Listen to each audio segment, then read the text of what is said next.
کشمیر میں کپواڑہ ضلع کے چندی گام لولاب علاقے میں 2 روز تک جاری رہنے والے انکاؤنٹر میں لشکر طیبہ کے 4 ملیٹنٹ ہلاک ہو گئے ہیں۔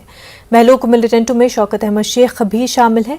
شوکت کو پہلے پولیس نے گرفتار کیا تھا، اسی کے انکشاف پر یہ آپریشن شروع کیا گیا تھا، مگر فائرنگ کے چلتے وہ لاپتہ ہو گیا تھا۔ ملیٹنٹوں کے قبضے سے فورسز نے خاصی مقدار میں اسلحہ، گولہ بارود بھی برآمد کیا ہے۔ یہ انکاؤنٹر 2 روز تک چلا۔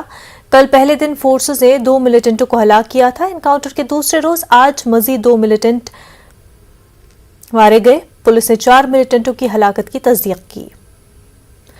وہیں ضلع پلوامہ کے چارپورہ علاقے میں سیکیورٹی فورسز اور ملیٹنٹوں کے بیچ ایک انکاؤنٹر ہوا۔ اس انکاؤنٹر میں لشکر طیبہ کا 1 ملیٹنٹ ہلاک ہو گیا ہے۔ بیتی شب یہ انکاؤنٹر اس وقت شروع ہوا جب سیکیورٹی فورسز کو قصبہ پلوامہ کے چارپورہ علاقے میں ملیٹنٹوں کی موجودگی سے متعلق اطلاع ملی تھی۔ اس کے بعد فورسز علاقے کا محاصرہ کیا۔ تلاشی کارروائی کے دوران دونوں کے بیچ گولیوں کا مختصر تبادلہ ہوا۔ ہلاک کیے گئے ملیٹنٹ کی شناخت چوگل ہندواڑہ کے رہنے والے سہیل احمد خان کے طور پر ہوئی ہے۔ اس کے قبضے سے ایک AK-47 رائفل برآمد ہوئی ہے۔